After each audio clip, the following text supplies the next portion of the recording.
Welcome to the world of science fiction stories, and don't forget to like, share and subscribe my channel. Enjoy the listening. They mistook the ghost ship for a hero. Then the night ended.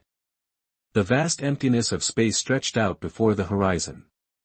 A human exploration vessel that had been mapping this remote sector for the past 3 months glided silently nearby. Captain Robert James stood on the bridge, his weathered face illuminated by the soft blue glow of the control panels. His eyes were fixed on the strange object that had appeared on their scanners just hours ago. "What do you make of it, Lisa?" he asked, turning to his science officer. Lisa Miller adjusted her glasses and studied the red outputs carefully. She was the youngest member of the crew, but her sharp mind had earned her the respect of everyone aboard the Horizon.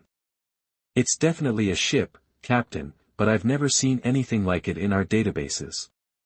"It's not human, that's for sure," she explained. Security Officer Tom Baker moved closer to the view screen, his broad shoulders tense. "Could be a trap.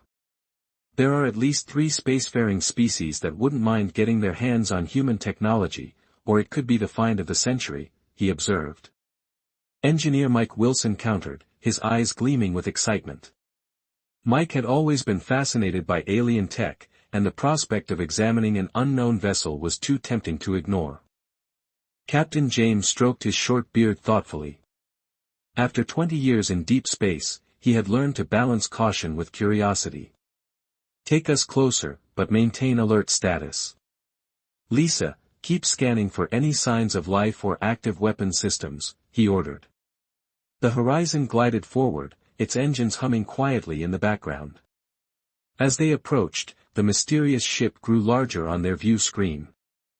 It was massive, at least 3 times the size of their own vessel, with an unusual design that seemed to flow like liquid metal, frozen in time.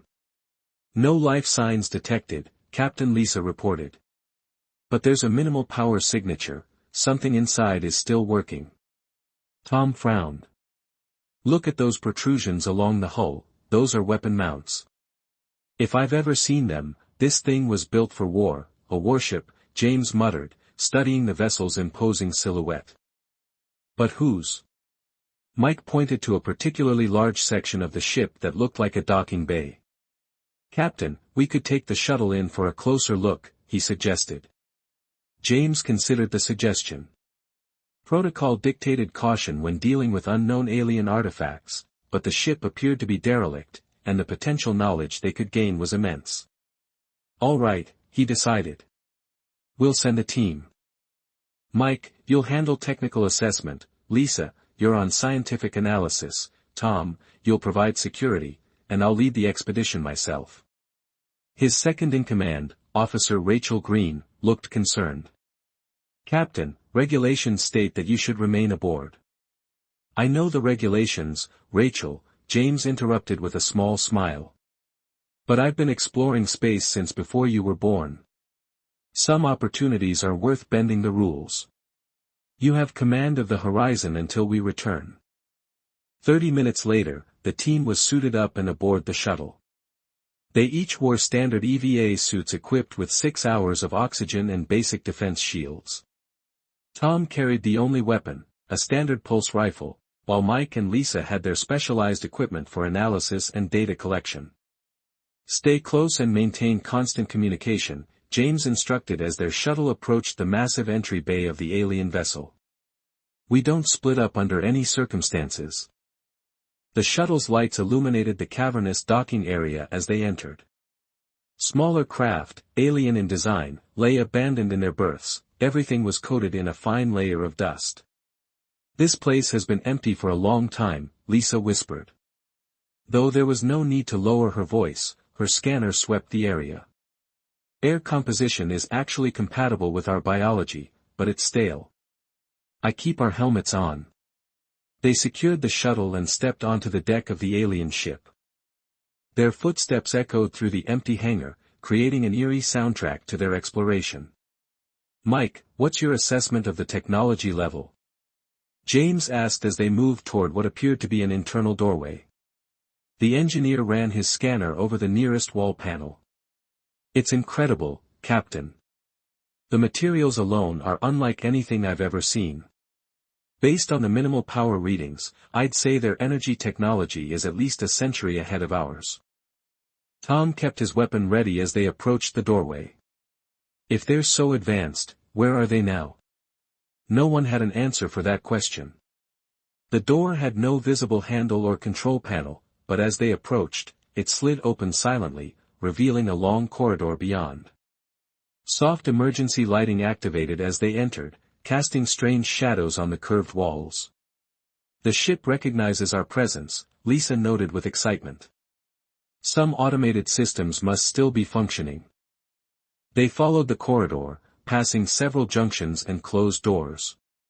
The architecture was fluid, with no sharp angles anywhere, everything curved and flowed in an almost organic fashion. After about 20 minutes of careful progress, they reached what appeared to be a central command center. This must be their bridge, James said, taking in the panoramic viewports and the ring of control stations. Mike approached one of the stations cautiously. These interfaces, they're designed for beings with appendages similar to human hands. Convergent evolution, maybe? Lisa was scanning everything in sight, her eyes wide with wonder. Captain, the ship's database might still be accessible if I can find an access point, she added. As if responding to her words, the console nearest to Lisa suddenly illuminated, strange symbols flowed across its surface, pulsing with soft blue light. Nobody touch anything. James ordered, but it was too late. The lights throughout the command center brightened, more systems began activating, and displays flickered to life around them. A deep, throbbing vibration passed through the deck beneath their feet. What's happening? Tom demanded, raising his weapon instinctively. The ship is powering up, Mike replied, checking his scanner. Power levels are increasing across all systems. A holographic display materialized in the center of the bridge, showing what appeared to be a star map. A soft chime sounded, followed by a series of melodic tones that seemed almost like speech. James stepped forward cautiously. Lisa, are you recording this? It might be some kind of language already on it. Captain, the patterns are definitely structured. I think the ship is trying to communicate with us. The star map zoomed in on a particular location, highlighting a path from their current position. It's plotting a course, Mike said, watching the display with fascination. Suddenly, a harsh alarm blared through the command center. The friendly blue lights shifted to an urgent red, and the ship's vibration intensified. What did you do? James shouted over the noise. Nothing, Mike protested frantically, examining his scanner. The ship is initiating some kind of lockdown procedure, all exit points are being sealed. Tom ran to the doorway through which they had entered, only to find it had sealed shut. We're trapped in here. The holographic display flickered and changed, now showing an external view to their horror. They saw their own shuttle detach from the docking bay and drift away. The ship just ejected our shuttle, Lisa reported, her voice tight with alarm. Before anyone could respond, the giant vessel shuddered, and distant mechanisms engaged with a sound like thunder. Captain, Mike called out, his face pale as he read the energy signatures on his scanner. The main engines are activating, we're moving. James stared at the holographic display, watching as the stars began to shift position. The ancient warship, dormant for who knew how long, had awakened, and it was taking them with it. Back aboard the Horizon, Officer Rachel Green watched in stunned silence as the enormous alien vessel's engines flared to life with blinding intensity.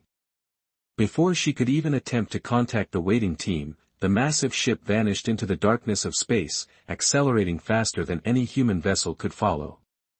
The Horizon floated alone, its small shuttle drifting back toward it like a discarded toy. The ghost ship was gone, along with its captain and crew. Meanwhile, somewhere in the void, ancient eyes turned their attention to the long-dormant signal that had just awakened 12 light-years away. On the bridge of the massive battle cruiser Dominance, Fleet Commander Kren stood motionless as the alert signal flashed across the main screen. His scaled skin tightened around his eyes, the only visible sign of his surprise. After 3 generations of waiting, the ancient enemy had returned. "Verify," he ordered, his deep voice echoing in the silent command center. The sensor officer worked quickly, her 6-fingered hands moving over the control panel. "Confirmed, Commander, the signal matches the historical records perfectly. The Nightfall has reactivated." Kren turned to face the assembled officers of his command staff. Each of them wore the same expression, a mixture of fear and determination that had been ingrained in their species since their earliest education. Every Vex child was taught about the terrible war vessel that had once devastated their forces and then vanished into the depths of space, promising to return when least expected. "Send word to High Command," Kren ordered. "All combat-ready vessels are to converge on these coordinates. The ghost ship has awakened." Within hours, alarm signals propagated throughout Vex-controlled space. Ships changed course, defense stations went on high alert, and reserve troops were activated. The news spread quickly: the legendary destroyer, the ship their ancestors had barely survived facing, had returned. On the observation deck of the Dominance, Kren studied the historical records once more. The ship had appeared without warning 200 years ago, engaged their defense fleet, and then vanished. When damaged, only 4 Vex ships had survived that encounter. The entire military structure of their civilization had been rebuilt afterward, focused on one goal: to be ready when the warrior ship returned. Lieutenant Dex approached cautiously. "Commander, the first battle group will rendezvous with us in 6 hours, the others will arrive within 20 hours. "Not fast enough," Kren replied. "Plot and intercept course, we move immediately, sir." Dex's inner eyelids flickered with concern. "Protocol dictates we wait for reinforcements."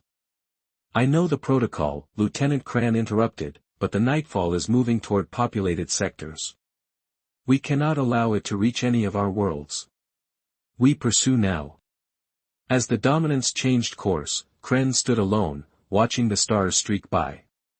His ancestor had been one of the few survivors of the original encounter. Family histories described the terrible weapons of the ghost ship and how it had seemed to predict their every move. This time, they would be ready. Meanwhile, aboard the ancient vessel now known as the Nightfall, Captain James and his crew were trying to make sense of their situation. "The ship's AA seems to be partially active," Lisa explained, pointing to the glowing console she had managed to interface with. "It's executing some kind of pre-programmed mission, but much of its memory core is damaged." Mike nodded, checking his own readings. "The power systems are remarkable, they're drawing energy from quantum fluctuations in space itself. That's technology we've only theorized about." Tom paced around the command center, checking each sealed exit. "That's all very interesting, but how do we get control of this thing and get back to the horizon?" Captain James studied the holographic display, which now showed their course through space. The ship was moving at an incredible speed, far faster than any human vessel could travel. "Lisa, can you communicate with the AI at all?" he asked. "I'm trying," she replied, her fingers moving quickly over her portable translator. "It seems to respond to certain input patterns, but I can't establish a dialogue yet." A soft chime sounded from the console, and a new hologram appeared in the center of the room. It showed what appeared to be a star system with several planets. "Our destination?" James wondered aloud. "Possibly," Lisa said. "Based on our speed, we'll reach it in about 14 hours. Tom frowned. "And what happens when we get there?" "For all we know, this thing could be a weapon on autopilot, heading for its next target." "I don't think so," Mike called from across the room. He had been examining what appeared to be an auxiliary control station. "Come, look at this." The others joined him, and he pointed to a series of images cycling on the display. They showed beings, not human but humanoid, going about daily activities. Some were working at control stations, while others were in what looked like living quarters or recreation areas.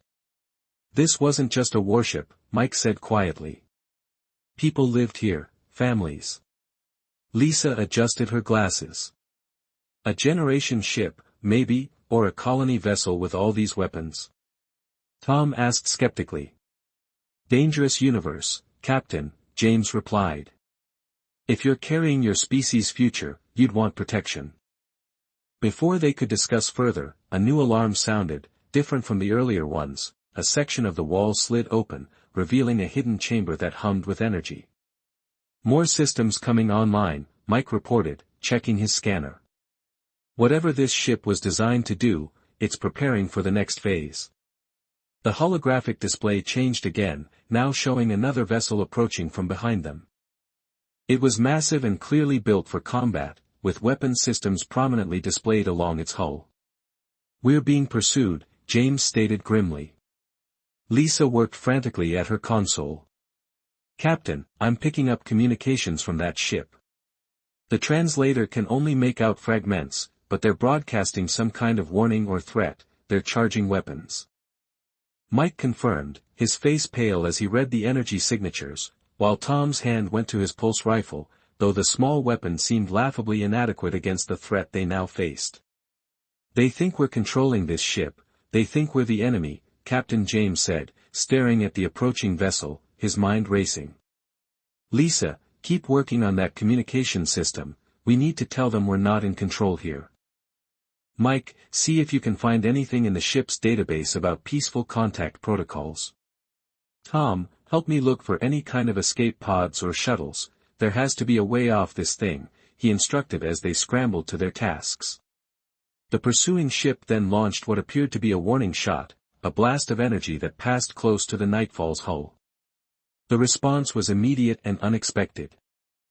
The ancient ship's defenses activated automatically, sections of the smooth hull reconfigured, revealing weapon systems that had lain dormant for centuries. Energy built up around the vessel, forming a shield of shimmering light. Oh no, Mike whispered, watching the reading spike on his scanner. The ship's defense systems are fully automated, it's interpreting that shot as an attack. A deep vibration ran through the deck beneath their feet as the Nightfall prepared to return fire. We have to stop it. James shouted. Lisa, Mike, find a way to override the weapons. But before they could act, the pursuing ship fired again, this time, a direct hit against the Nightfall's shields. The ancient vessel shuddered under the impact, and then, to the horror of the human crew, the Nightfall responded in kind. Brilliant beams of energy lanced out from its weapon systems, striking the pursuing ship with precision. On the holographic display, they watched as the attackers' shields flared and partially collapsed under the assault. We just fired on them, Tom said in disbelief. No, James corrected grimly, it fired on them, and now we're in the middle of a war we didn't start. In the distance, more ships appeared on the sensors, converging on their position, an entire fleet coming for the ghost ship and its unwilling human crew. On the bridge of the Dominance, cheers erupted as their weapons found their mark on the ancient enemy vessel. Yet Commander Kren remained silent, watching the battle displays with narrowed eyes. Something is wrong, sir, Lieutenant Dex reported. The Nightfall shields absorbed most of our attack. Damage appears minimal, and its return fire, Kren asked quietly. Precise, but restrained, Dex admitted. With confusion, he added, our forward shields are at 60%, but that shot could have been much more devastating. Historical records indicate the Nightfall should have cut us in half with that blast. Kren's second-in-command, Officer Trell, approached with a data tablet. Sir, we're receiving signals from the Nightfall, they appear to be attempting communication. A trick, Kren replied dismissively. The enemy tries to distract us while the rest of our fleet arrives. Trell hesitated. The signal pattern is unusual, Commander. It doesn't match any known Nightfall protocols from our historical records. Before Kren could respond, the communications officer called out, Sir, we're receiving a visual transmission from the enemy vessel. Put it on screen, Kren ordered, his hand instinctively moving to the ceremonial blade at his belt, the one his ancestor had carried during the original battle with the ghost ship. The main view screen flickered, and to everyone's shock, the image of a being none of them had ever seen before appeared. It stood on two legs, had two arms, and wore some kind of protective suit. Its skin was pale and hairless, except for the top of its head. "This is Captain Robert James of the human exploration vessel Horizon," the strange creature said. "We are not your enemies. We boarded this ship as explorers and are not in control of its systems. Please cease fire so we can find a peaceful resolution." Silence fell over the bridge of the Dominance. The Vex officers stared at the screen in confusion. "What trickery is this?" Kren demanded. "What creature are you, and how did you take control of the Nightfall?" Aboard the Nightfall, Captain James stood before the communications array that Lisa had managed to activate. He could see the alien commander on the screen, a tall reptilian being with scaled skin and vertical pupils in its amber eyes. "We are humans," James explained carefully. "We come from a planet called Earth, many light years from here. We discovered this vessel abandoned and were trapped aboard when its automated systems activated. We do not control its weapons or its course." "Captain, I'm not sure how much of our language they understand," Lisa whispered from behind the camera. "The translator is still calibrating."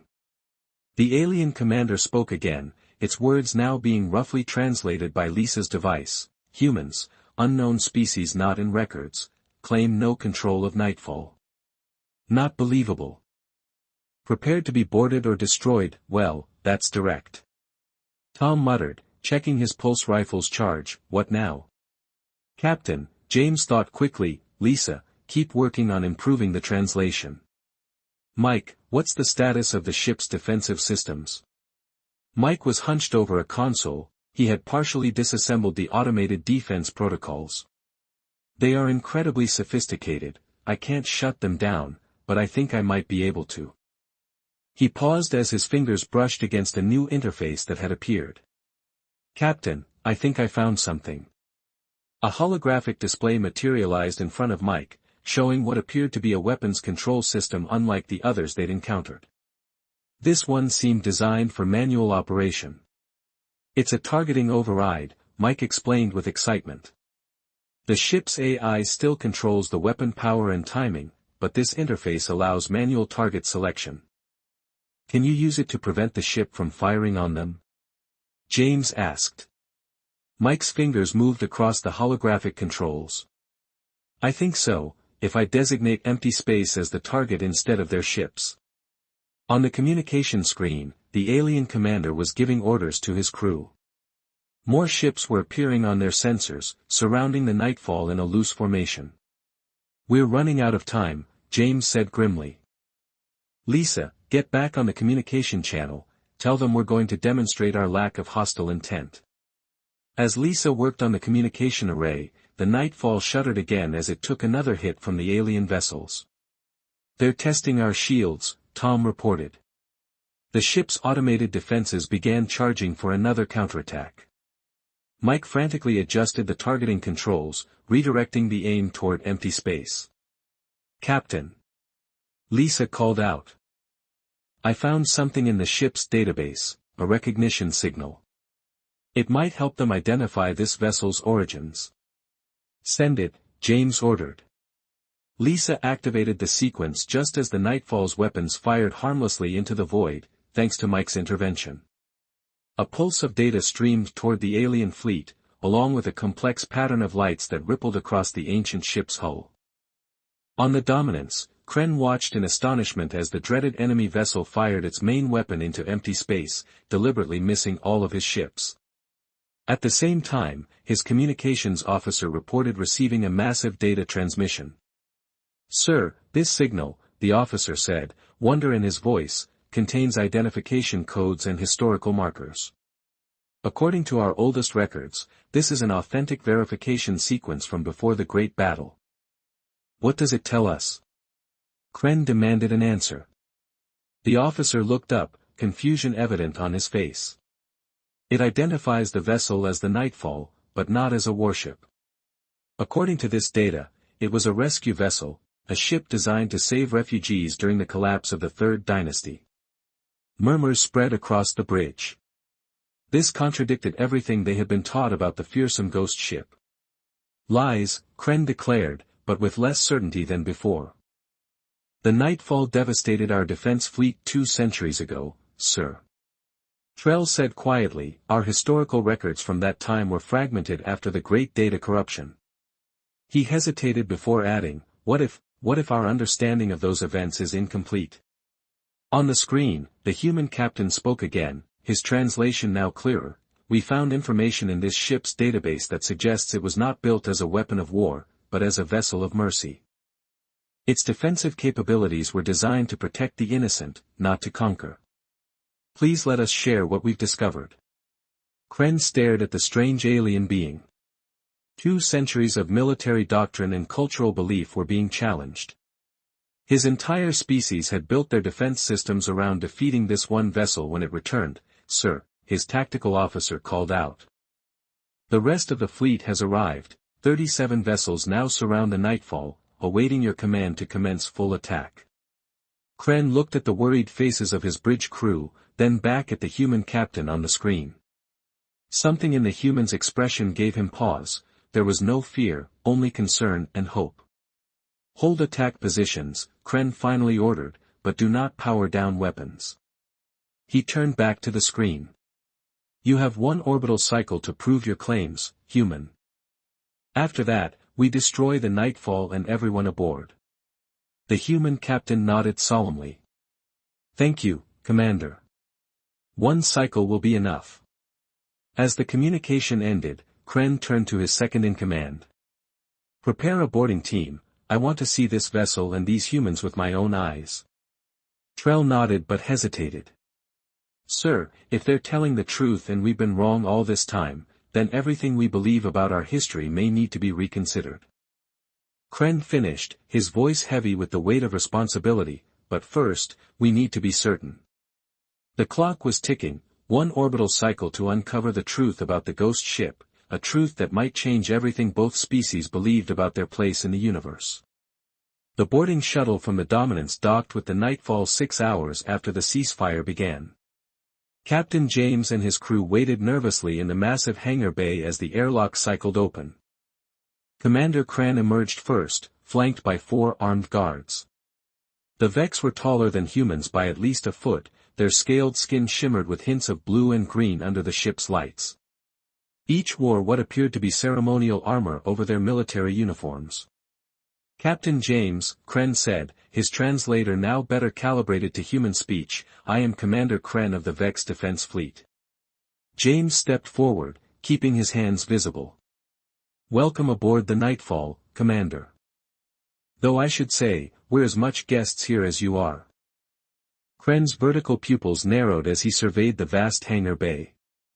This vessel has haunted our cultural memory for 2 centuries. Our historical records show it destroyed half our defense fleet in the Battle of Zirin's Gap, that's why we need to find the truth, James replied. Lisa has discovered what we believe to be the ship's main archives. We were about to investigate when you arrived, Kren said with a curt nod. Learn that, human, but know that my fleet remains in attack position. Any sign of treachery will be your last. As they walked through the corridors of the ancient vessel, Mike explained what they had learned so far. The ship's systems are mostly automated but designed to respond to organic control when needed. We've managed to access some basic functions, but much of the database is locked behind security protocols. Trell, Kren's second-in-command, studied the walls with fascination. The construction methods match our oldest architectural records. This ship is indeed from the time of the Third Dynasty, before the collapse. The what? Tom asked. A period in our history, Kren explained reluctantly. When much of our civilization was destroyed in a series of natural disasters, many records were lost. What remained told of a great battle with the Nightfall, which became the foundation of our modern military doctrine. They reached a large circular chamber that Lisa had identified as the ship's information center. Holographic displays activated as they entered, responding to their presence. This is it, Lisa said excitedly. The main archive room. I've been trying to bypass the security protocols, but it requires some kind of authentication. I haven't figured it out yet. Kren stepped forward, examining the control panels. His eyes widened with recognition. These symbols, they are similar to our ancient script from before our writing was standardized. Can you read them? James asked. Some, Kren admitted. This section refers to heritage and legacy. He pointed to another symbol. This one means, blood of the creators. Mike snapped his fingers. It's asking for genetic authentication. It needs DNA from the species that built it. All eyes turned to Trell and his officers. You think my people built this ship? Kren asked, his voice uncharacteristically uncertain. It would explain why the systems seem familiar to you, James pointed out. Why the ship is in your historical records. After a moment of hesitation, Kren placed his scaled hand on what appeared to be a scanner. The panel hummed, and a soft chime sounded. Partial match detected, a melodic voice announced in a language that the Vex officers instantly recognized. Genetic drift of 0.3% from baseline, authentication accepted with limited access, the system stated.